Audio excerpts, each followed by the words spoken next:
Tahimik na si Jalen Tyson kung noon Donovan Mitchell City raw, ngayon ay Jalen Brunson City na ang Cavaliers. Hindi nakalimutan ng mga fans ni LeBron ang ginawa nitong si Jalen Tyson sa kanyang pagmamayabang na hindi na raw ito LeBron City ang Cleveland Cavaliers kundi Donovan Mitchell City na. Medyo pinagsisihan nga ho ni Tyson ang kanyang sinabi sapagkat deep inside sa mga Cavs fans ay meron pa ring espesyal na lugar sa kanilang puso si LeBron James. Kaya nga sa kanilang pagkawalis versus Knicks sa kanilang bahay mismo sa Game 4 mga idol ay nag-joke ang mga fans na hindi na ito City ni Mitchell kundi City na ni Brunson. Marami ang hindi na-appreciate ang sinabi ni Jalen Tyson sapagkat kung tutuusin ay wala pang napatunayan si Mitchell sa Cavaliers. Mas mabuti si LeBron ay nadala niya sa kampyonato at nabigyan niya ng kampyonato ang Cavaliers.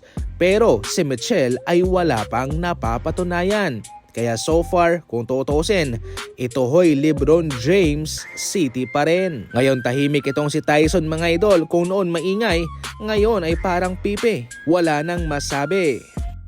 Handa nang pumirma si Stephen Curry ng mega extension sa Golden State Warriors.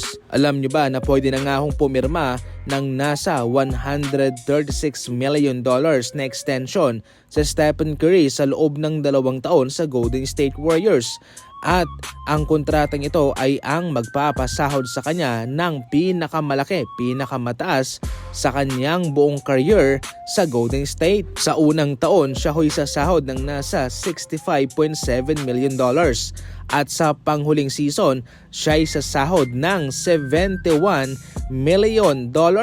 Yan ho'y sa edad na 39 and 40 years old mga idol. Grabing pera po itong matatanggap ni Stephen Curry. Well, syempre, hindi pa rin po matatawaran kung ano ang kanyang nagagawa sa loob ng court at kapag healthy, isang championship contender ang Golden State Warriors. Sinabi na rin mismo ni Stephen Curry na hindi pa siya magre-retiro at magtatagal pa siya sa Golden State at sa NBA mismo. Kaya, eto na. Hindi po pepreno itong si Stephen Curry mga idol sa paglalaro kundi pagbubutihan pa niya at gagalingan pa. Paimbestigahan ng mga referee sa NBA, especially yung mga referee in charge ngayon sa series ng OKC Thunder at ng San Antonio Spurs.